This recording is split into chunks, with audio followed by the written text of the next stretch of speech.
Wes White, Salinas, Monterey County Homeless Union co-president, also regional co-director of the Western States for the National Union of the Homeless, which is part of the Poor People's Campaign, a national call for more revival. Just wanted to let you know about a few things that are happening in our area down in Salinas, Monterey County, continuum care and stuff, related to landless issues or homeless people too poor to afford rent.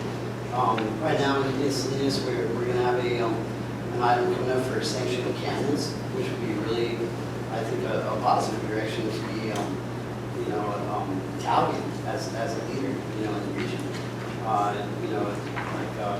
Running water, electricity, dumpsters, and porta potties or actual toilets is always preferred. Kitchen, bathroom, laundry, shower. These things are just basic essentials that everyone in the needs if they're in a house. We definitely have a lot of impact, which is pretty well astonishing that the city of Salinas actually wants to move forward with something like this. It would be a very large property, so plenty of room for everybody, even pets and cars and vehicles, and RVs. Actually, that's already House on Wheels, so that's even cheaper. As well as Monterey County, the sheriffs they placed a notice and they halted that. So those folks are still there, and so there's a lot of caring that could happen, and our money being spent toward supporting people as opposed to getting rid of them and the mean-spiritedness that goes along with that. Because we've got so much money to do so many things instead of hoarding it all. People have nothing, but yet we still have basic human rights. We still have inalienable rights by the Constitution. Being on public property, that's Martin versus Boise, and Johnson versus Grants Pass, which also confirms that if people are on public property, you can't just, they need to be somewhere. And if you're going to get rid of them, you need to put them somewhere, and that's kind of the direction the city is going. And I look forward to hopefully more cities doing the same. Okay, I'm Robert Gary, the president of the Santa Clara County Homeless Union, which is part of the California Union of the Homeless and the National Union of the Homeless, as was pointed out earlier. I would like to talk about my research that I did onto the housing element by the city of Gilroy, and the housing that they designated and the quantities of housing that are available and those that are still under construction with their plan. I also noticed that there was no listing for extremely low income. Many other cities in the Bay Area have, besides very low income, they have moderate income, they have market rate and luxury, but they also include extremely low income. And that is reserved for people that can only afford to pay 30% of their income towards rent. And they typically are people that are either unemployable or are currently unemployed, have no place to go. If you're unhoused, living on the streets, you have no place to shower. It becomes very difficult for you to go to work every day. Your things get stolen, sometimes even by the city. And the fact that people don't have a place to go is a real crime. I don't refer to it as homeless, I refer to it as unhoused. Because people do have a home wherever they happen to be. Home is where the heart is, but what they don't have is houses. So if we use the term houseless, it's more reflective of the real situation.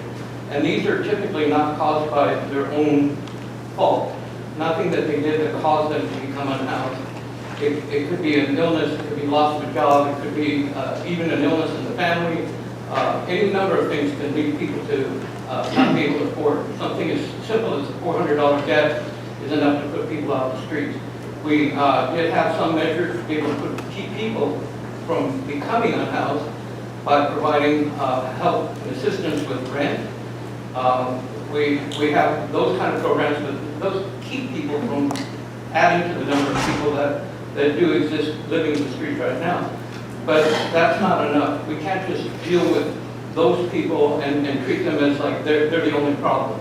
We have people on the streets that, as Wes pointed out, have inalienable rights, and they're citizens just like everyone else, and they pay taxes just the same as everyone else. Okay, so we should treat them with a little bit more respect than what we're doing. And I would like to see the city of Gilroy become more proactive and less just cruel towards people, the way I see it.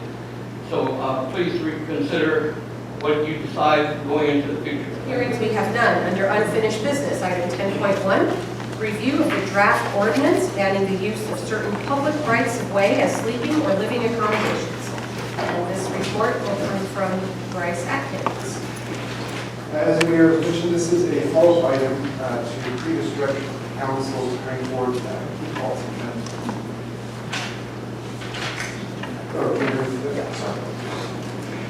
So this is a follow-up item to council direction back at the March meeting to bring forward a draft ordinance based on key policy terms that were identified by council and discussed at the last meeting.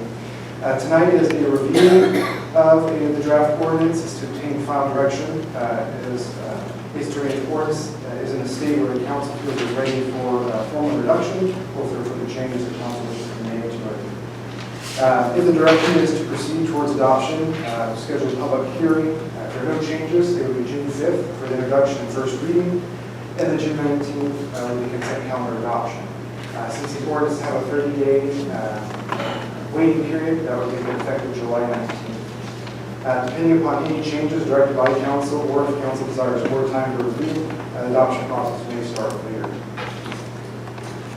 So there are multiple discussions regarding the house, both at city council meetings as well as the House ad hoc committee. However, there are three that we'll bring attention to for council meetings specifically talk about unhoused, especially post-Boise decision. And so those items were heard by council at the July 5th and September 12th, 2022 meeting, as well as March 20th, 2023. Topics include authorizing the Gilroy Police Department to enforce no camping under certain conditions, analyzing what other cities have been doing after Boise decision, and the discussion on draft policy points for location-based prohibitions on camping areas. The city, as just more information for the public, has approached the house with a balanced approach, both looking at compassionate care for those experiencing homelessness, but also recognizing residents' desire to feel safe and have a healthy environment for the community. So the city has enacted programs and services towards both of those goals. So on this slide are composite listings of the different items contained in the written staff report.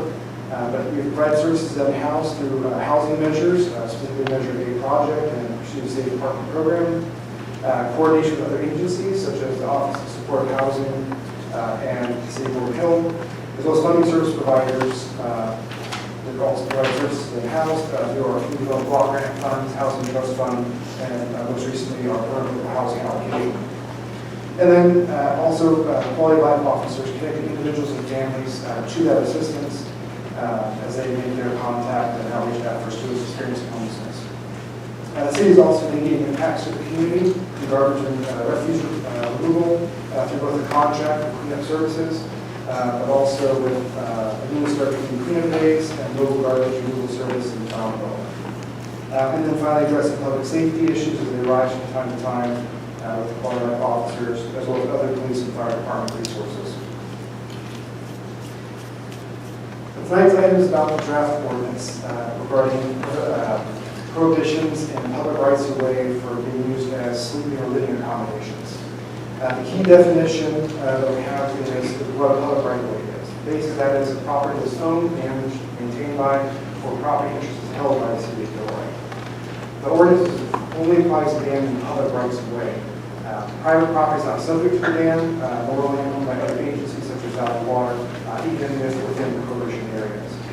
The prohibition areas will discuss the areas generally, and then I'll pull up a map from council to review as we go through each one. So the ordinance actually identifies 9 different prohibition categories, but 3 of them are not location or fixed location based.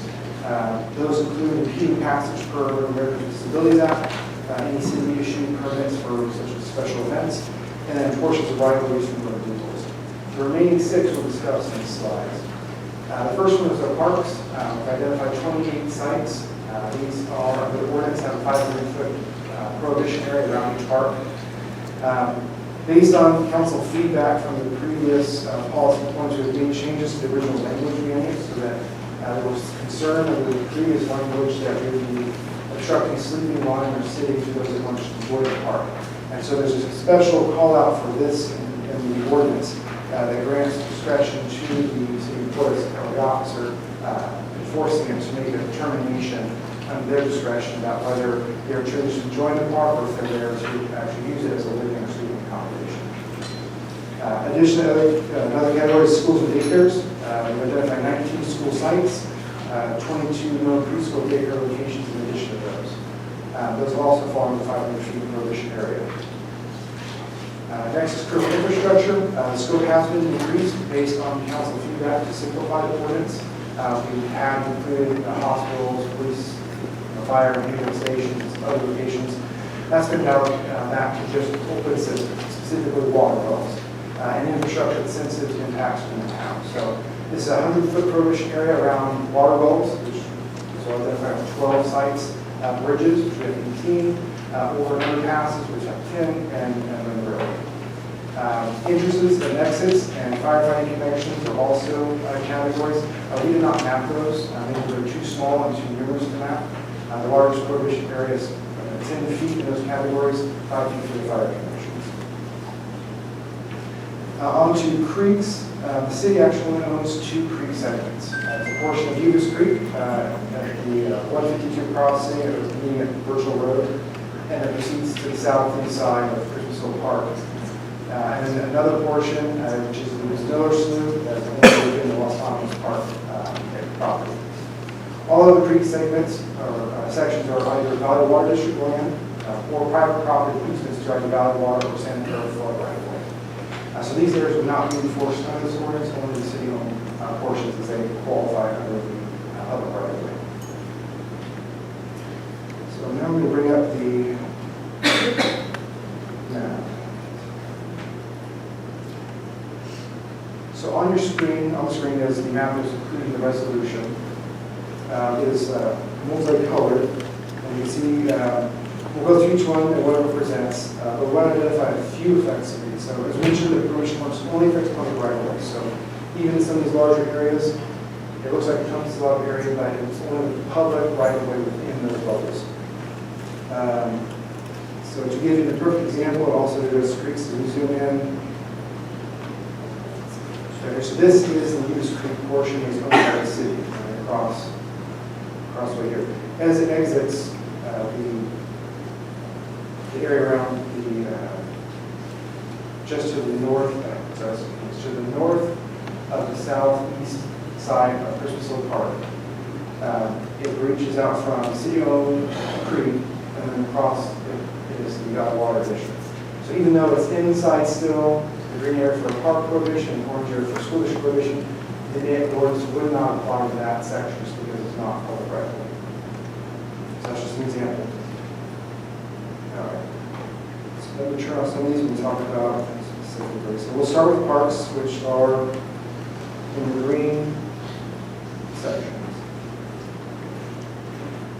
So there's a few lesser known parks that are in there, including along Uvis Creek. We actually have the Dennis DeBell Uvis Creek Park Reserve, which is a long stretch in here, and so that's why we have a significant coverage in this area, even though there's not officially named park on the city's list down here. It's a park reserve, but it still qualifies. As well, we also have the Gilroy Burns Theme Park as well. It's not a city park, it's leased, but it's a recreational area. We have schools. So the orange are the school locations, specifically the orange sites here. As applied, the pink area is also the daycare centers. You'll notice there's a lot of crossover. Some of the preschools are here as well, and they're co-located with educational facilities as well. So those also apply the 500-foot boundary. Next is the wells. So there's the larger gray area. That is just to identify. So these are the first 100-foot distance as far as prohibition. So if I turn off the highlights, this is actually the area of effect of the wells, which is pretty minimal. So I have to zoom in. It's a much smaller profile of 100 feet buffers on the ground.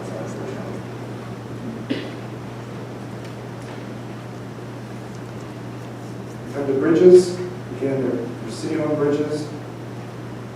Again, they're very, very small. So these light brown areas. Again, very small profile.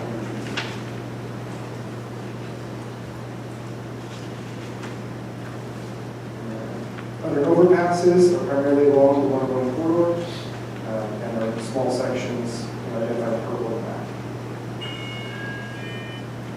And then finally, the railroad.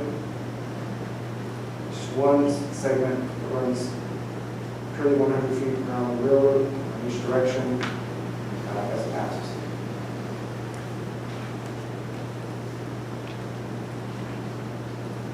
Bryce, if I may ask, Sure. Just sort of package for the public, when we look at the sort of the ordinance and sort of where it applies to, it only applies to about 32% of the city, correct? So, and you look at the total number of individuals in the main effect, and you're correct, I'm wrong, we're looking at anywhere from 75 to 100, is that? Correct, sir. Yeah. Oh, okay. The 100's perfect. That's our perfect time. So we're looking at more than half. Just making sure. So we know that working with the quality of life officers, we have an estimate of 75 to 100 people that we know will be impacted at this current point in time.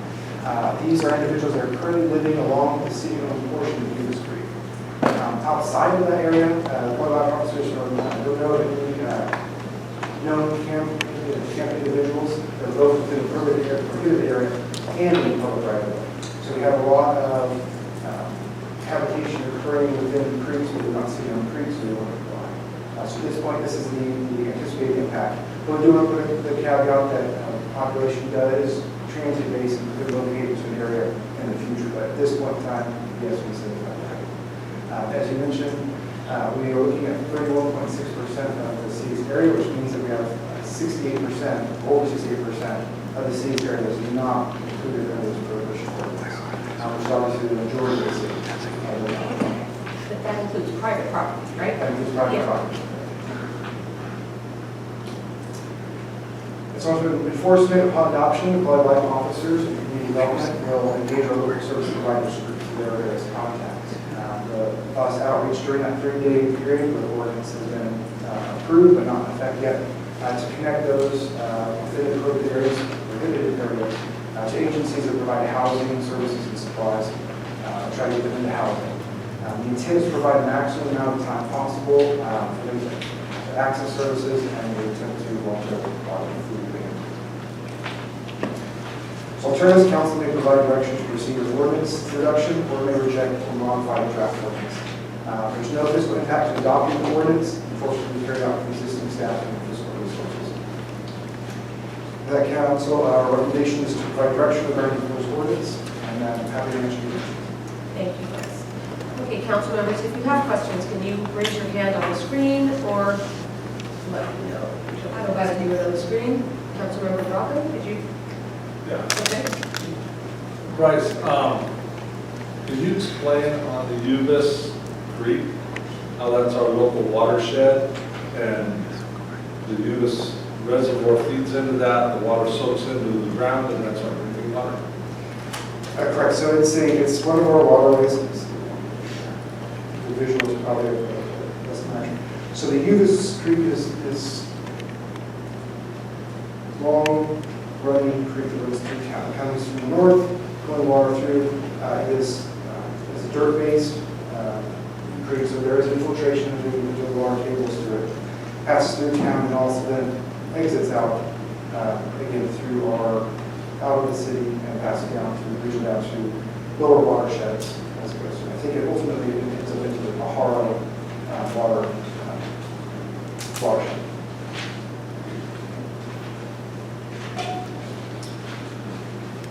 Councilmember Armendariz. If I could start with this question, so our city walls are covered, are there like access to them, they're covered, the small buildings, they're secured? There's buildings secured over it. There was concern about the region immediately next to it. There has been some samples that have tested have shown contaminants in the water table at higher level. So there's concern on the water division front to address some of that. So it doesn't include like sewer lift stations or any of those under the water wells.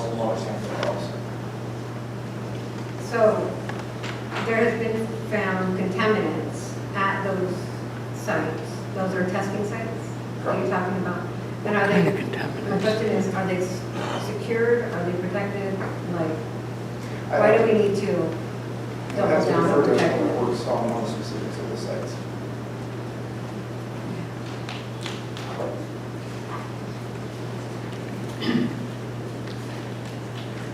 Most of our wells are housed and secure, however, infiltration can happen in the vicinity of those and get back down to the well site, so there has been some contaminants that we've had to monitor. Because of people breaking into them or people living around the, People using the restroom next to the well sites. next to the well sites? So the testing area was contaminated? Correct. Is that, so would the same happen if somebody, defecated outside of anywhere? Because there's a seeping into our water system? It's more likely, the closer you are to the well, the more likely you'll get infiltration in the well. Daryl, you're speaking very softly. Yeah. I'm sorry. The closer you are to the well, the more likely it'll be contaminated. The further away, the less likely it'll be contaminated, so. Because it's the test site, Correct. that particular site? Correct. Thank you. Councilmember Tovar. Thank you, Mayor. Bryce, I'm going to dig a little bit deeper into the ordinance here. As you know, obviously this ordinance came about because the public asked for it, right? So, again, and you guys have done a great job really working with this. But one of the concerns I've heard from several residents, but sort of when I read the report, I didn't see the correlation, but one of the, or several of the concerns I've heard from different individuals is this ordinance was going to be really punitive to individuals, right? Where, and it's my understanding that obviously the way it would work out, maybe it's a question for the chief here, is that if this does pass, we do face an issue, that they would first be asked to move. And again, it's not somebody who's visiting the park or wherever it may be, it's someone who's actually camping out or sleeping over. So I guess my question is, what's the process for if this goes through, for somebody who may be seen as, potentially, cited for this? Is that question, does that make sense? Makes sense, yes, sir. So I can address the first part, which is the ordinance, that's right. Essentially, it's not penalizing the act of being present. Where the violation, the misdemeanor is if, say, a police officer asks a house individual to relocate and they refuse to do that order, that is where that is possible. Beyond that, I have to defer to the police to talk about any enforcement methods, actually. Because my understanding, it's going to be a case-by-case issue, and it's not all or any, it's just case-by-case, but Chief, maybe. Yeah, the goal is, I'm sorry, Madam Mayor. The goal is always to seek cooperation for education. Certainly we're going to be providing ample time to have folks move along from that violation area. Certainly if there's any crime in progress, if crime is occurring when the officers are there, then we'll address those immediately. Other than that, we'll work with the district attorney's office or supervising district attorney and try to mitigate case by case. Perfect, thank you. Councilmember Hilton. Hang on, Chief. I got a question. Sort of on the similar lines. So there's parts of this ordinance that I'm comfortable with and parts that I'm not. And I appreciate staff paying attention to the thing about the parks, right? Allowing those to be open to the public and not being so strict. But is it too subjective for your officers to determine whether it's, me and my wife and my dog bringing, picnic blankets and all that stuff to the park and maybe taking a nap or just playing around versus somebody who's dropping their kid off at a school? Let's use El Roble Park as an example. They are homeless. Their child is enrolled in El Roble Elementary, and they sleep in a car all night long, and they don't want to go back and sleep in their car, so they're going to go hang out at the park. Would it be okay for them to take a nap or to use the park? Like, where do you draw the line and say, you know what, like, our park hours are actually, they end at 11 a.m. or 11 p.m. anyways, you can't be here. Like, where does that line get drawn? So we're not, I know you guys aren't into profiling people, so I think it's more of a common sense approach. If someone's there for the event and it appears that they've been staying there for just, a short period of time, which any park owner would be then, you know, it would lead the officer to believe that they're doing more than just hanging out there in the park. And so I think using that approach on a case-by-case basis and not paying with broad brush, Yeah. I think that's probably the most effective way of doing it. And like I said, our quality life officers, they familiarize themselves with a lot of the folks out there, particular encampments, segments of encampment. And so they are aware of who has been there for a long term or not. And so again, we seek their cooperation for education and ask them. Yeah, and I understand too that a lot of the officers, you know, they would have personal knowledge of, you know, those children that are homeless and going to school or in foster care. So I appreciate that. How does your staff feel comfortable that we have enough capacity to house those 75 to over 100 people that will be removed from the creek if this goes forward? Well, you said house? Yeah. That is, again, case by case and seeing what's available and working with our service providers and all the other folks in the community that they've partnered with and been successful in housing some folks.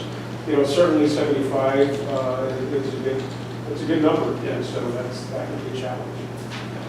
Thank you. My next question would be for Bryce. Thank you, Chief. So how have the discussions at all been with Valley Water or Caltrans? Because for years we've always shifted people and done sweeps, right? And like we sweep to them, they sweep to us, cost millions of dollars. Our homeless numbers have increased. We haven't gotten any better. Have there been any discussions with them that we are planning on basically doing a sweep of this area, these individuals, and there's a possibility they could just cross the border into their district and camp out over there, and now it's their problem? So we haven't had any specific conversations with them, just because it's early in the process. So once we get firm from a council going to proceed as far as are the things included or not proceeding that way, then that's when we start having those kind of conversations. But again, it comes down to the fact that our ordinance is only applying to the public right of way. So could they relocate? This person, they obviously could.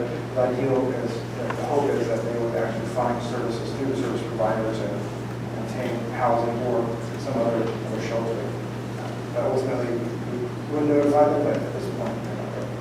Okay. And my final question would be to the city attorney. How comfortable do you feel, based on a conversation we've had over a long time now, on actually defending like what's in front of us, defending the city in regards to this ordinance? To answer the question, Madam Mayor, members of the council, this ordinance represents what we believe to be the current state of the law about what is in fact defensible and what is and balancing the rights of individuals who may be in these situations, certainly through no fault of their own often, versus the rights of other members of the community who want to have a safe and secure public rights of way.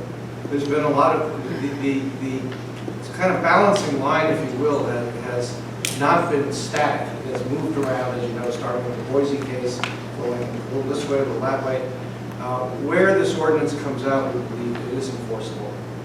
It's always subject to potential court challenge, and that may occur in other cities as well.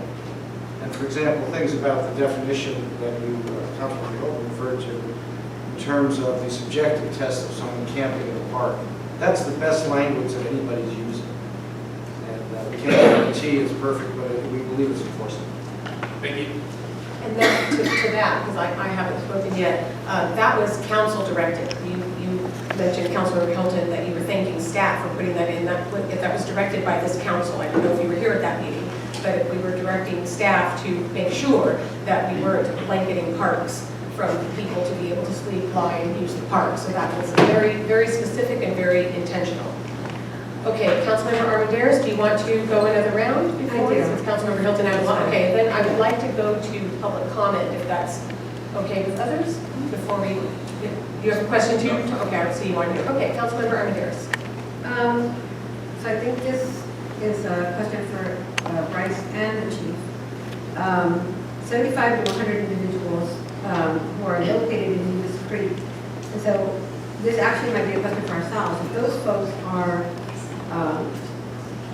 in Uvis Creek, right, those are where they're located, those are the known encampments, why are we overreaching the way that we are? Why are we skating on the line of imposing or impeding on the civil rights and the human rights of hundreds of residents of our community, if these folks are concentrated in Uvis Creek.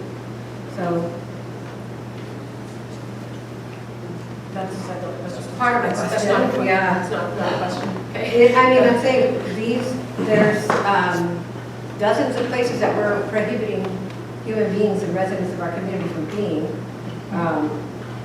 But we're saying 75 to 100 individuals are only camped at Uvis Creek in the part that the city owns. So I don't understand why it's so vast, why 30% of our community is being prohibited to folks. Why are we trying to violate their rights? That's what I'm Okay, asking. Council, that's not a question for staff. Okay. May I go to public comment, or do you have another question? I have more, but I'll wait. Okay. Thank you for having me up here. My name is Sermon Garcia, born and raised in Gilroy 75 years ago, and I've been working on environmental issues since I was 10 years old. 20 years ago, I founded a nonprofit called Cheer. I believe everybody in the community has seen Cheer around doing our work. I want to thank Councilman Dion Bracco and Carol Marks for your support and leadership, and our Mayor Marie Blankley and the work that we do. So I'm going to be throwing a bunch of numbers at you real quick, and also I want to acknowledge one of our homeless population, Paul Lombard, who a couple weeks ago, stand up Paul, received a congressional resolution for the work that he has done with Cheer Environmental. Paul, this year, with other Cheer volunteers, has taken out over 250,000 pounds of garbage out of our watershed.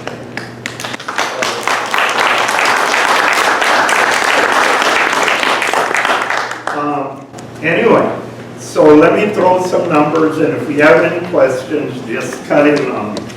I mentioned the amount of garbage that we have taken out. Cheer covers 1,300 square miles of watershed, the Paco River watershed, taken in South County, Santa Clara, all of San Benito, Monterey, and Santa Cruz County.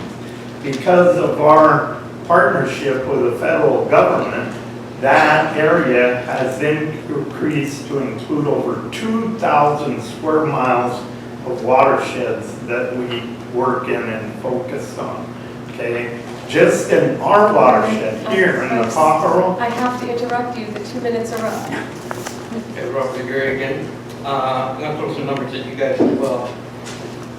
The point-in-time count was concluded for the year of 2022, and we have numbers to compare with from 2019. The number of unsheltered in the city of Gilroy went from 245 to 606. The number of sheltered people went from 359 to 208. Now this is following the pandemic, so there were a lot of people that weren't going into shelters, so you got to consider that as well. But that was a total increase of 16%, combining both of those. The percentage of people, the greatest percentage of people, 24%, was people aged 51 to 60. The next was 41 to 50, and 16% for 61 and above. So these are people that tend to not be able to work. That's not counting disabled people, but just elderly. There was 85% in social Santa Clara County and 10% in California. The number of people that were became unhoused that were previously homeowners or renters was 42% in 2017 and 33% in 2022. 70% of these people had been unhoused for 1 year or more. Only 20% previously or had problems with alcohol and drugs. I asked that map there that shows places where people can't go.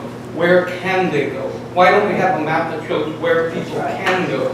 I think that's one of the problems is that we tell people you can't be here, you can't be there, you can't be over there, and there's nowhere to go. People need a place to go, people need a place to rest and sleep. Everyone needs to sleep, and even if you have a house or don't have a house, that doesn't change at all. So please, quality of life, whose life are we talking about? Thank you. Anne Marie McCully. Right. I support the initial concern of prohibiting encampments 500 feet from schools and daycares. This was addressed immediately by the quality of life officers and community groups. I would like to address the actual logistics of clearing at least 75 to 100 people out of prohibited areas, specifically Uvis Creek, that are discreet from town and public view, and moving the unhoused people into the remaining 68% of town and residential areas. I read the packet and I understand the infrastructure concerns. I just want to clarify that if you vote to move these people into town, other infrastructure concerns will arise. The statement, adopting this ordinance will not have a financial impact on the city, is questionable.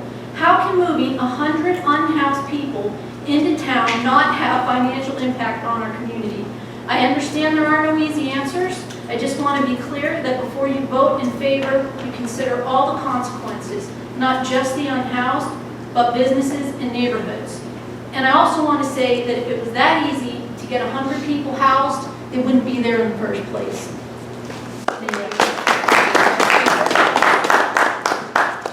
Jan Bernstein Chargan. I would like to reiterate that the claim that 68% of the city after this ordinance will remain available to people is disingenuous at best, Because if you look at the map, you see that what remains are residential neighborhoods, the business district, downtown, commercial areas, and of course the wastewater treatment plant, which nobody can get into because there's a big fence around it.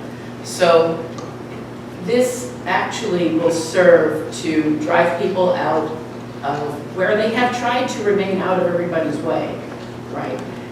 Into neighborhoods that are currently not impacted, and where nobody's going to be comfortable sleeping out on the sidewalk.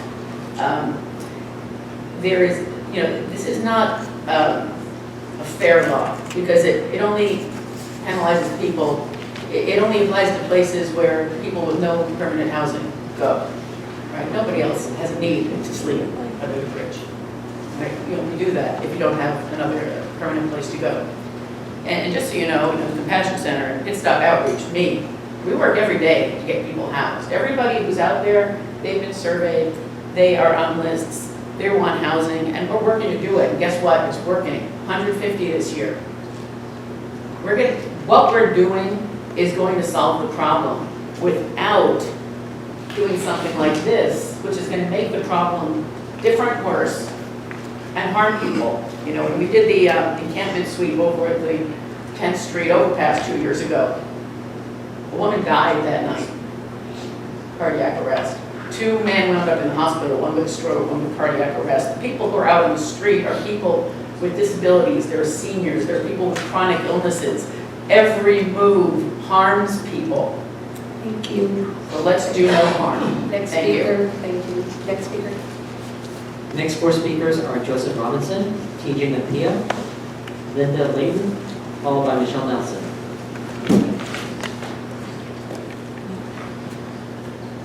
Hello, Council and Mayor. I'm actually startled at what an immoral document this is. I can't imagine working on this PowerPoint. It is disingenuous at best to talk about the 31% as some low percentage of Gilroy, when it obviously doesn't include all the neighborhoods, including my own, where presumably these people will be coming through desperate and armed again.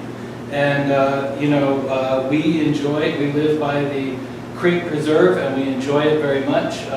My wife loves it, she takes pictures of it every day. And we're not afraid of we're not people who pretend to be afraid of homeless people or people who are desperate so that we can treat them badly and justify it, which is a new cultural dynamic. We are instead galled by the immoral examples set by the fact that this is attractive to this council and this mayor because it has no fiscal impact, because they don't want to make any investments to actually take care of a problem and show humanity and allow us to live in a moral community.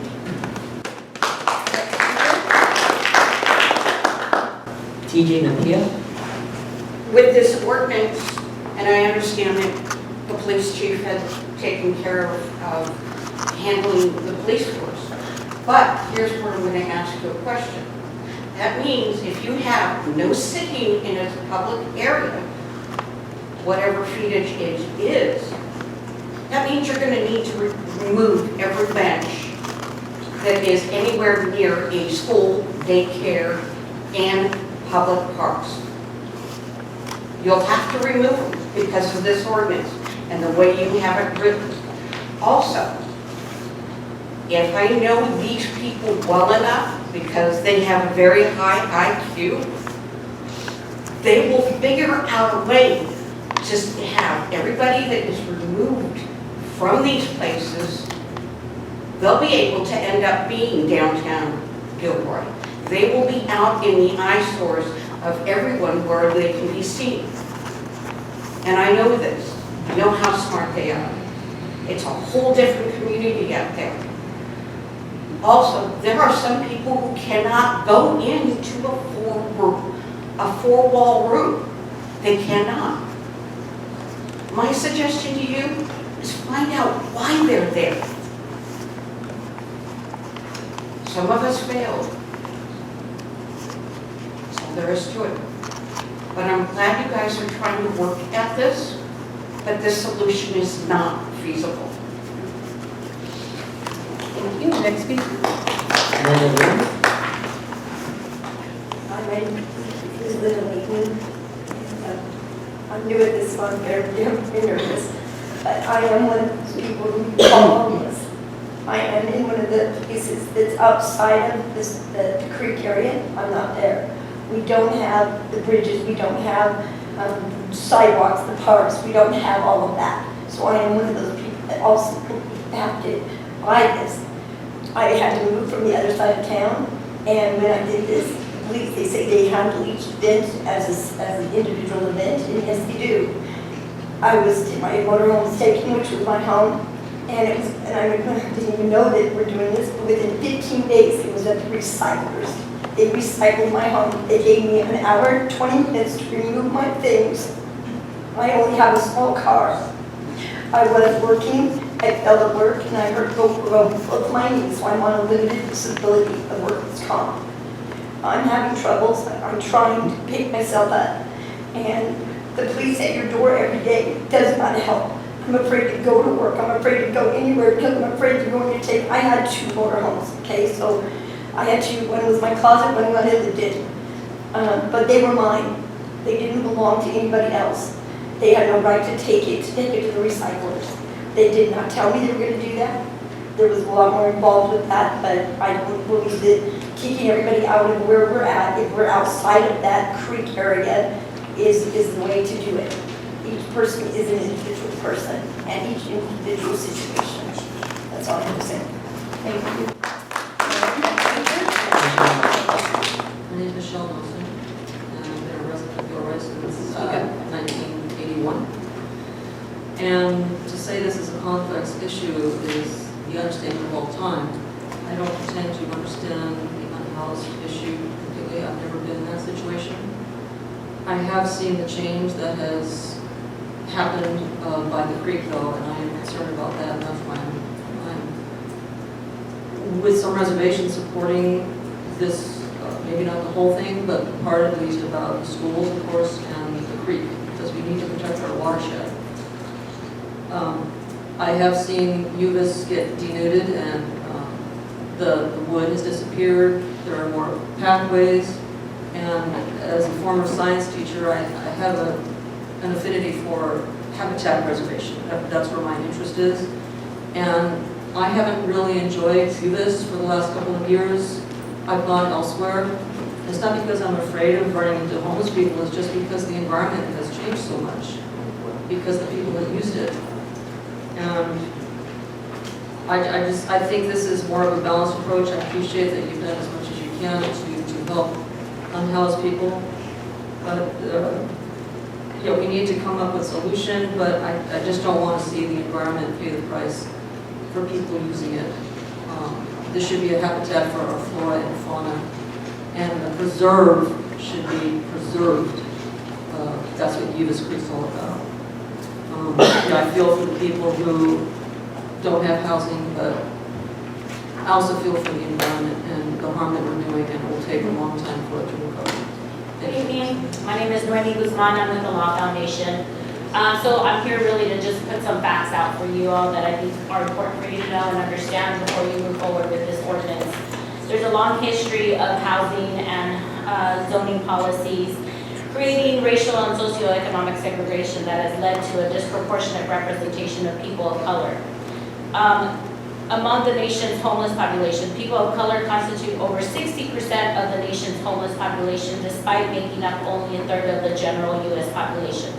The criminalization of homelessness has a disparate effect on communities of color, LGBTQ+ persons, and persons with disabilities. Unhoused folks already face a ton of criminalization. Adding this ordinance is not going to help in this situation. Many courts have struck down laws that criminalize people for living outside. In 2019, the Ninth Circuit Court of Appeals determined that under the 8th Amendment, people experiencing homelessness cannot be criminally punished for sleeping outside if there is no shelter available. Some courts have found that homeless suites can violate an unhoused person's 4th and 14th Amendment rights. I think you all need to take this into consideration because Gilroy is already facing a lot of other issues, and unhoused folks is not where you need to start. You need to start at building affordable housing now. Hello, Wes Watkinson, Monterey County Homeless Union Co-President. I want to pitch you a little bit about the idea of Project Rookie and a little bit how that came about. It's basically because of COVID, you know, everyone thought, oh my God, these poor people, these dirty people, these criminals, they're going to kill me. Keep them away from me. And that was actually one of the things for shelter in place. You see, and that was one of the things that actually stopped in Salinas and Monterey County, because the whole point is how you make functional zero. Like they said, elderly, infirmed, people that can't work, those were the ones that ended up being the ones that got in. Our housing service director for Monterey County is Roxanne Wilson. She was the one who implemented a lot of that. She did it basically on a bet. I bet you that if I house these people, the state will pay me back. And that was kind of how it worked, luckily. You know, I mean, the goal is to actually save lives. That's what I'm hoping is going to occur here in this ordinance. You know, you need to be team why, not just team win, because there's a lot of people's lives hanging in the balance. Every time you can move is post-traumatic stress right there. The city of Salinas, they just sweep in the beginning of April under threat of arrest, don't come back. Okay, well at the same time, you can't be on the media. They did that 5 times in a week, you know, so now you steal everything they got, and now they have to still rely on the public to, you know, accommodate and get through those moments. I mean, you steal everything from them. We'll give you food, we'll give you clothing, but if you can't afford the rent, taking it all back. And, you know, and you're not allowed to be anywhere, which is a boom for the law enforcement industry, which, you know, kind of goes back to school and prison pipeline, where we just want to criminalize everyone and we make money off of people. If you can't give me money, I'm going to make money off you. And, you know, we need to be more mature than that these days. There's plenty of money to go around. There's plenty of space on this planet. It's all stolen land to begin with by murderers. So, I mean, come on, let's get with it. Thank you. We're looking at what Bryce told us and what Daryl told us, and gee, I'm in full support of this plan. Actually, I think it's a good start. There's probably other things that we'll have to do in the future, but it's a good start. As Herman said, during all the time that he's been cleaning the creek, 250,000 pounds. Speak up, please. Yeah, you're speaking to yourself. 250,000 pounds he's pulled out of the creek. This is probably the first time I'm going to absolutely agree with Ms. Nelson. Thank you. That it is a watershed that we need to protect for our own quality of life, our health, our water. And so I'm in full support of this. If anything needs to be done to aid and abet the homeless problem, it needs to come out of Sacramento, the governor's office. We won't be able to do it here. We have to look out for the best interest of our community and the people in our community. So, again, I'm in full support of this issue. My name is Tim Davis. I'm the Executive Director at the South County Compassion Center. We have helped, along with other providers, 150 folks get into permanent housing since July 1st of last year. That has saved the city of Gilroy approximately $12.5 million, based on the cost of about $83,000 per year per unhoused person. That's from a Mercury, San Jose Mercury article last year. Housing First is working here, right here in Gilroy. It costs far less to house someone than to leave someone on the street. Many point to difficulties in other communities. However, right here in Gilroy, Housing First is working. Why then do we need to enact yet another policy that only addresses only the symptoms of homelessness and does nothing to address the core issue? This policy at best will continue sweeping the issue from one spot to another like someone blowing leaves into their neighbor's yard. At worst, it needlessly invites costly lawsuits. It costs resources, time, and money, and endangers and worsens the condition of those who have lost their homes, and does nothing to actually solve the problem. Gilroy deserves better, a more thoughtful strategy and that doesn't kick the can, but bravely says to our community that we're all in on eliminating this pandemic from our community.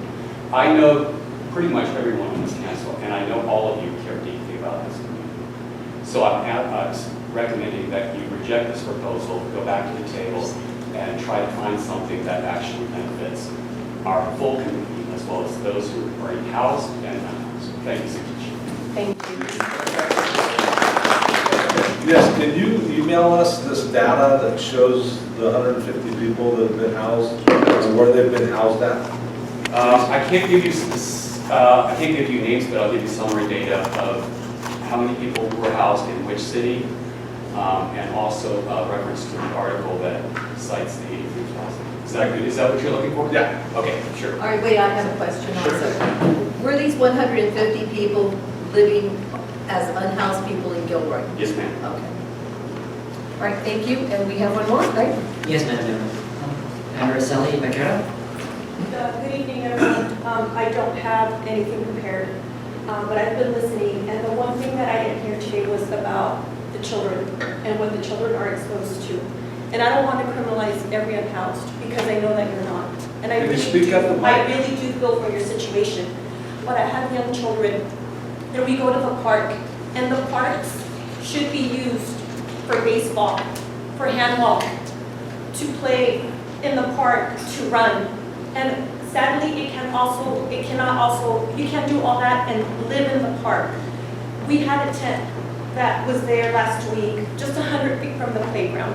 Again, my heart does go out to the unhoused, but the children should not be exposed to that. I don't allow my children to go into my neighbor's backyard because I don't know my neighbors. So if somebody takes the time to, or because they don't have a choice, and I get that, are living in the park, I don't know who that person is. So I don't feel safe for my child to go into the park. So I know that there's a lot of work to be done, but right now it's the safety of my children, what my children are exposed to. I can't speak about the waterways or anything else. I'm just simply speaking about the parks and my children and what the environment that I want them to grow up in. Thank you. Thank you. Okay, are we concluded with speakers? Yes, Madam Mayor. All right, so closing public comment, coming back to council. Would council members each like to say something? Okay, I cannot. Okay, so council, you haven't spoken yet, Councilmember Mark, so go ahead. All right. In fact, may I request a speaker to come back up, because I have a couple of questions for him. I mean, I really feel this whole issue is very important for us to have a good discussion before we vote and get all the information that we possibly can. And I think it's very good for the public to hear also. I know, I don't, each speaker has 2 minutes, and if you're going to go into that, then it makes it uneven for everybody. So, I mean, it doesn't mean you can't ask for data like Councilmember Bracco did. This was going to be that data. Okay, very good. Let's keep to that then, and who was the person? Okay, Herman Garcia, can you please, if you don't mind, and respond to the data that Councilmember Marks would like to ask? Could you please explain the danger to Uvis Creek or any of our creeks with people that are defecating and urinating and depositing chemicals into the creek? She needs Yeah, well, with use of this data. whole issue, Data. this whole issue is a public health and safety issue for cheer. And anytime you have homeless encampments, whether it be Uvis Creek, Coyote Creek, Guadalupe, Pajaro River, we address all those areas, okay? It does impact the water supply, okay? And it degrades it, okay? You're drinking contaminated water anytime you have homeless encampments in the waterways because of the defecation. And as an example, okay, as an example, when we started improving the water quality here in 2006, keep in mind that date is significant because April 16, 2006, the Pajaro River, its watershed, was America's most endangered, polluted river in the country. It's hard to imagine. But because of the efforts of CHEER, we have delisted, we're no longer on the list, but our water quality with the work that we've been doing went from bad, polluted, to good, to very good. Because our focus were the skillhead trout. Yes, I understand, guys, it's what I was afraid of, and so I'm going to stop it here. Thank you, Herman, for answering her question, but I thought she was going to be asking for something numerical. So, okay, I was. well, that wasn't the response. Okay, thank you. All right. Do you have any other comments? I do. I think when people, I like to deal with facts, and I really hate when, sometimes hysteria plays into this. And when the fear of, people have to move from the creek, they're going to move to the sidewalks. Well, there is a law, am I correct on that? You cannot block the public right of way. That's what this law, Okay. that's what this law would say. And the concern, because I really have talked a lot to Herman, and I have listened to all that he has to say about the creeks. And there is a problem with E. coli and bacteria in our waterways, and it seeps into the watershed, and this is what you're drinking. And every hot day, we have families and children that swim in Silva's Crossing. Those children are being exposed to all of that, and that really is a major concern because they shouldn't have to, and that is a preserve. And it's the amount of garbage. When you listen to 250,000 pounds that are being taken out, and every time they have a cleanup, they clean it up, and in a couple of weeks it's messed up again. That is an issue. It's the garbage. People have to be responsible who live there to clean their garbage, and not everybody does that in the creek or anywhere else in the city where they're living. Following up on what our Sally says, I will agree with her. It's really sad when you go to a Little League game and you hear the parents complaining to me about the needles that their children almost stepped on, that they found in the park. This is irresponsible behavior, and our children should not be exposed to all of this. It gets to the point where I feel for the unhoused. I really do. I feel for all of your stories. But you have to help yourselves too in meeting the city halfway in the cleaning up. And you talk about civil rights, as one council member did, but I understand that. But where's the civil rights of all the rest of the citizens? There has to be a meeting of the minds here where everyone is working together. We want you housed. You talked about affordable housing. Affordable housing, yes, needs to be built, and we are trying. We are trying to build affordable housing. But we cannot dictate to a developer or to an owner of an apartment complex how much he or she is going to charge. And that's the stickler right there. Do you know that all the ADUs that are being promoted right now, they're going market rate? $3,000 in some cases for an ADU. Who can afford that? Anyway, okay, no, and we can't, thank you, we cannot control it. Right, everybody. Okay, all right, go ahead. I have more, but I'll stop. Okay, next is, I see Councilmember Bracco. Yes, I have a question for the city administrator. Okay. A while back, we had damage done to the IWF bridge, the bridge over Longhouse in Monterey. Do we know how much that cost the city to repair all that? I don't have the cost of the repairs, but the cleanups themselves cost about $100,000. Has the piers been repaired yet? I don't know. In the CIP project. Just kidding. I can't tell you. Thank you. Sorry. But it was, actually, it was at IWF was a lot of, damage to the bridge infrastructure would not have otherwise been discovered had it not been for actually going in and cleaning up the encampment. Okay, Councilmember Armendariz is next. Thank you. A couple things in the statement. So regarding Councilmember Mark's question about sidewalks, the downtown sidewalks are wide enough to accommodate and still be compliant with ADA.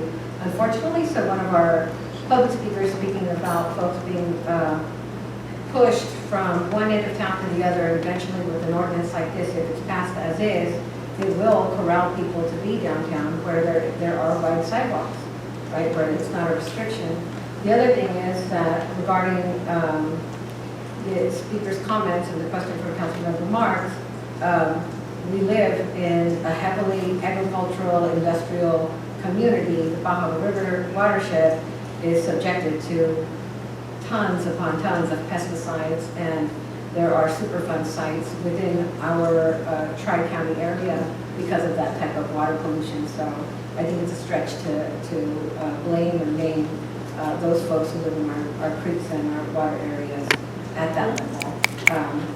I grew up also hanging out at The Rock and at Silver's Crossing, and I know those substances, the pesticides and insecticides, are way more harmful to people than feces, unfortunately. But what I would like to say is that as council members, we are elected to respect and represent all of our residents, from the poor and the impoverished to the well-off and affluent, even when it makes us uncomfortable to have to walk in the shoes of another. I think that as a city, we all want, as a resident, we all want a city that looks beautiful and it feels safe for our elders, for our children, our most vulnerable, and everyone in between. The problem I see with this ordinance is that it is based on the assumption that the unhoused residents of our community are not our neighbors, are not equals, that they should not be allowed to interact with others, they should not be seen or be visible, that they are inherently criminal or they have criminal tendencies, solely based on their attempt to achieve their basic human needs, which is to sit, to sleep, to lie down, to find shade or shelter. I think what we need to do, instead of criminalizing them and attacking their rights as human beings and their civil rights, is to encourage and invest in ELI and low-income housing, to provide more supportive services, to provide realistic and substantive programs like safe parking, like tiny homes that are funded at the level that they need, not at the pittance that we threw at them. And we need to act with urgency and compassion with real stakeholders, with real impacted people at the table making decisions and working on solutions. Okay, thank you. All right, Councilmember Bryce, I have a question. This was brought up earlier, and this was brought up in previous meetings. What tools are we providing staff to tell folks that where they can't be, where they can be? What we had talked about, that, just not empowering our staff to not just shrug their shoulders and be like, you know what, I have no idea, but it just can't be here, and then they meet them at another park or somewhere else.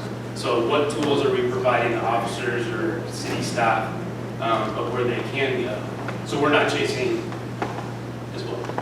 So the direction having ordinance to identify areas of prohibition. So anywhere outside of those bubbles would be, or not, affected by the ordinance itself. At that point, it's as far as outreach, that would be the 30-day period we advise that these areas are actually prohibited. Aside from that, there's a plan for Sorry, Bryce, So- can't hear you. So, sorry. So is this like is this like a map or something that the officers can hand to somebody Yes. physically, right? Yeah, so this is a map that is designed to educate both the unhoused as well as the applicants to inform the entire policy. So that's why it's attached to the resolution, or to the document, but also would be included as in the draft ordinance that's being maintained by the city and available for review. Okay, and will it also be in electronic format, so that way if the individual does have a, device with them or whatever, they can actually look at what we were looking here and zoom in and actually see that? Is that available too? Not this one, but it will be, yes. Okay. And Bryce, just to piggyback on that, and then Councilmember Tovar, the map is of the city limit, right? Our jurisdiction ends at the city limit line. Gilroy is surrounded by county land, so I just want to clarify that all we can do is draw the line at the city limit and the areas within the city limits that, right, the 30% within the city limits that are affecting children and public safety. Okay, Councilmember Tovar. Thank you, Mayor. First of all, I really want to thank everybody that's here tonight. Obviously, as you can tell, this is a topic that we all truly care about. And yes, there's a lot more that we can do, obviously, in treating everybody equally and fairly. And again, as I mentioned earlier, this is an ordinance that was brought together originally by the community. So I think we're working this through and trying to find the right sort of methods to use. And I guess, Jimmy, maybe this is a question or comment to you.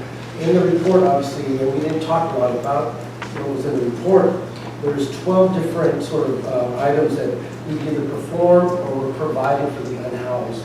And just sort of looking at that list, which is a good list. Obviously, there's a lot more that we can do, obviously.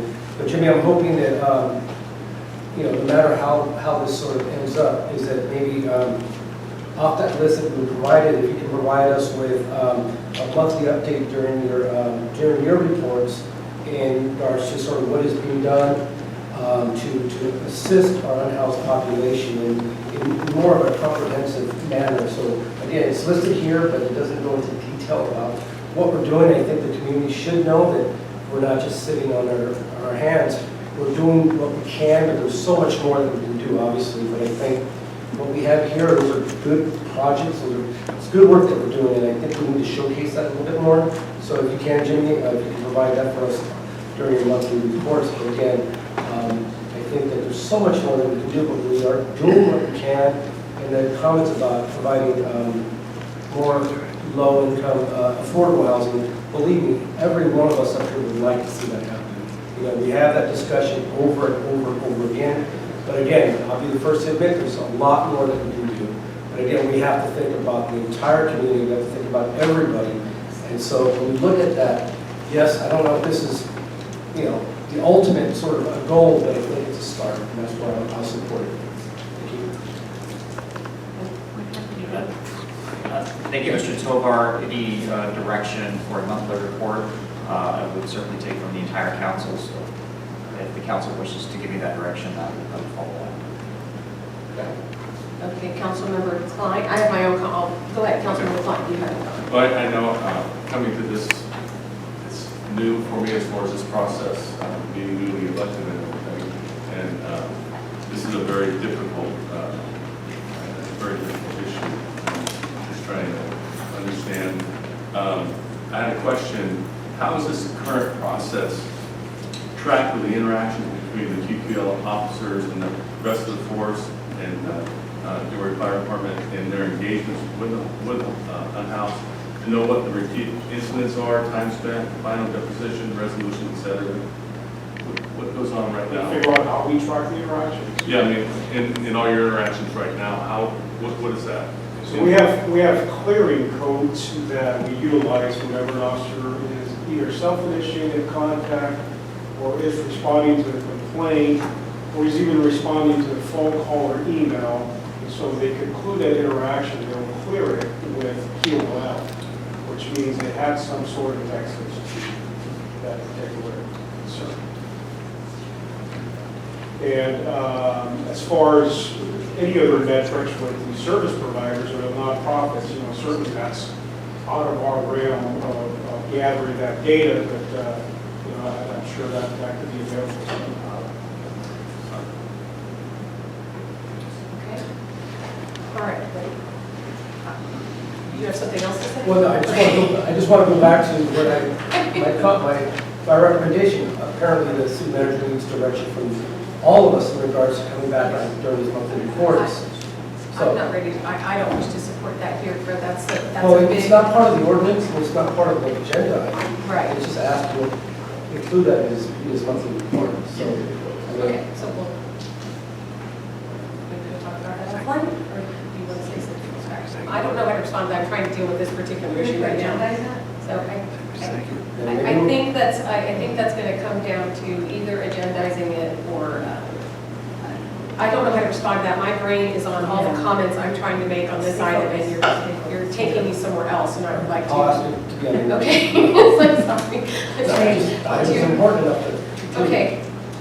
Councilmember Armendariz, you're on again, or did you? Yeah, I just had a follow-up to what the chief, Go ahead then. Tom's question for the chief.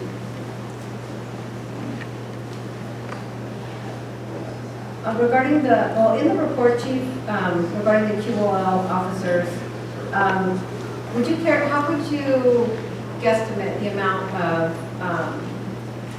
interactions from our officers with the unhoused members of our community receiving QOL codes versus being cited or, having a move it or lose it conversation, enforcing a law versus referring to a service? Those metrics are available. We have the number of contacts, what resulted in a citation, what resulted in a resource. And so, certainly all the contacts are not enforcement per se contacts where someone is criminally cited or issued citation. And so, again, their purpose is not to go out there and arrest everyone per se. It's to try to make a difference and be a resource. And certainly, at the end of the day, like I've said before, we're police officers. If a crime is being committed, then we're going to address it. Have you seen a trend either way recently? Well, a good indicator is they've been on the street for a little over a year and a half, and I've received 0 complaints. So that tells me that they're doing something right. So again, just like anything else, when we can adjust, we adjust, and if we could be doing something better, we'll do it better, and it's a pilot program. Thank you. Okay, thank you, Chief. So I'm going to try my hat at this. This item has come before us because of so many over the calendar that we all saw on the staff report of time of businesses, of parents at schools, of daycare facility operators, and then in what staff has discovered in going out and clearing encampments in those areas that have been of very, very, very grave concern. So this is an attempt to strike a balance. This isn't trying to do something that doesn't need something done to it. It's because we have a responsibility to the children of our community as well, and to safeguard the infrastructure that supports our bridges and creeks. And we have a responsibility and a duty to look out for those things as well. We are, I believe, this council laser focused on housing. There has not, I've been on this council since 2018, and there hasn't been a housing development that this council has said no or discouraged. The one that VTA was proposing on the transit center was the one that I brought to the council because that was going to be instead of transit. And what we did instead was fight very hard, and we got the county's land at 8th and Alexander to build a 100% affordable housing project that includes extremely low income housing, whereas the one that VTA was proposing included an awful lot of market rate housing. So we're doing everything we can to promote housing to make sure that it's accessible. We can't do anything about builders having to pencil it out. We got Measure A dollars because all of us in Santa Clara County voted for that to help. That is what's funding the project on 8th and Alexander. We are elected to enforce our city charter. That is our primary elective duty, is enforcing the charter. And the charter tells us that we need to fund essential city services first, which are our police and our fire, and our parks and our streets and our storm drains and our sewer, and all the things that the people expect our dollars to go to. The city administrator and I, Jenny Forbes, have gone to multiple sites that are supposed to be for temporary housing, places where unhoused can be. But in order to be there, there needs to be some level of monitoring and services. And the sites that we saw are at a price tag of $42,000 per person. So it comes with a management. It's not just about saying, go here. You can't just do that. You have to provide the service that's there. Same with emergency shelters. It's not about having a building vacant. It's about having the management, the people there to run it. So this effort here is not about emergency shelters. It's trying to protect the public's rights from all of the issues that have existed that are real. I wish the parents of the students, because there were over 100 emails that we got with lots of different things, I don't want to go into them, that children face, not just at parks but at their schools, and one large daycare in particular on Monterey that continues to have problems day in and day out, and it's very difficult to help them navigate that because there's not much we can do unless we enact some kind of ordinance like this. So that's what I'm trying to say. It's about balance. It's about respecting our city charter first. The jurisdiction of the city is what we get dollars for. The county gets dollars for social services. The state gets dollars for mental health institutions. So you have to know what your money sources are in order to be able to use them. And if you don't, then you ought to be going to the voters to ask for money to be spent differently. Otherwise, we have an obligation to address the city charter first. So with that, I would like to suggest that we do this is not a motion item, but given all the comments we've had, I'm prepared to ask the council if we're ready to give direction based on what staff has brought back, which to me is exactly as council directed. Okay? I'm head nod, Mr. Klein. Okay, so I see a council majority. It looks like, if I need to name, that Councilmember Hilton and Councilmember Armendariz are dissenting the direction. Is that correct? No, it just means that I'm not ready to provide any new direction. I felt like I provided direction, and I'll look and see what happens on the ordinance that comes back. Okay. So then we have so the direction is to proceed with as suggested. Yeah. Okay, that brings us then